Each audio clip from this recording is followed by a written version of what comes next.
এই মুহূর্তে চাঞ্চল্যকর খবর, পল্লীগ্রাম টিভির শফিক গ্রেপ্তার। পল্লীগ্রাম টিভির শফিক গ্রেপ্তার। জনপ্রিয় ইউটিউবার তথা পল্লীগ্রাম টিভির হিরো শফিক গ্রেপ্তার রেজিনগর থানা পুলিশের হাতে। তবে কি কারণে গ্রেপ্তার এই বিষয়ে এখনো পর্যন্ত জানা যাচ্ছে। রেজিনগর থানা এলাকার একটি মেয়েকে মিথ্যা প্রলোভন দেখিয়ে বিয়ের প্রতিশ্রুতি দিয়ে দীর্ঘদিন মেলামেশা করে এবং শারীরিক সম্পর্ক করে।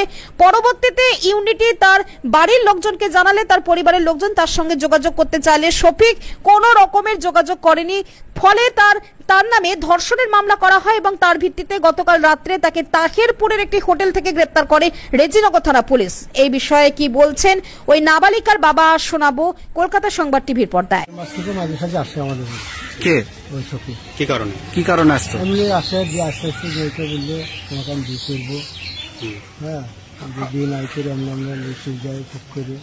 বি করেনি না, বি করেনি। বি তখন আবার স্কুল যাওয়ার নাম করে মেয়ে বলছে, আবার সেখান থেকে বি দিয়ে কালীগঞ্জের অমলি চলে গেছে।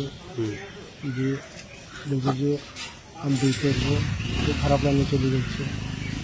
সেগুলো আমাদের বাচ্চা বললো বিয়ের প্রতিশ্রুতি দিয়ে মানে শারীরিক সম্পর্ক করেছিল। হ্যাঁ করেছে। দিয়ে ওইটা আমাদের বাড়ির মেয়ে ছিল যে তোমার বাপকে রাখো, তোমার বাপ আসো। যে বাচ্চা উঠে দিল, পুলিশকে খবর দিল, পুলিশ চলে আসলো। একটা মীমাংসা করবো। হ্যাঁ, মীমাংসা করি বলে আর চললো না।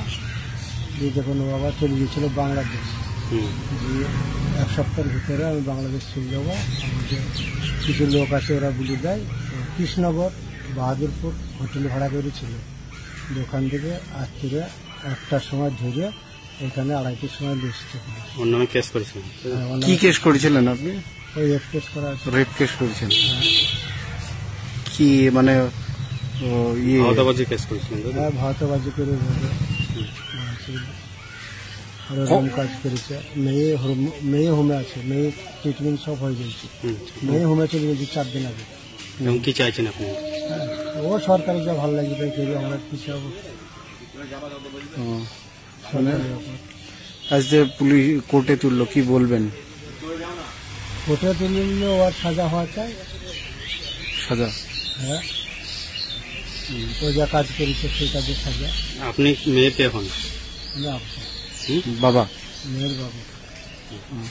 মেয়ে কি করতো? মেয়ে স্কুলে পড়াশোনা করছে, 11 ক্লাসে। কিভাবে পরিচয় হলো?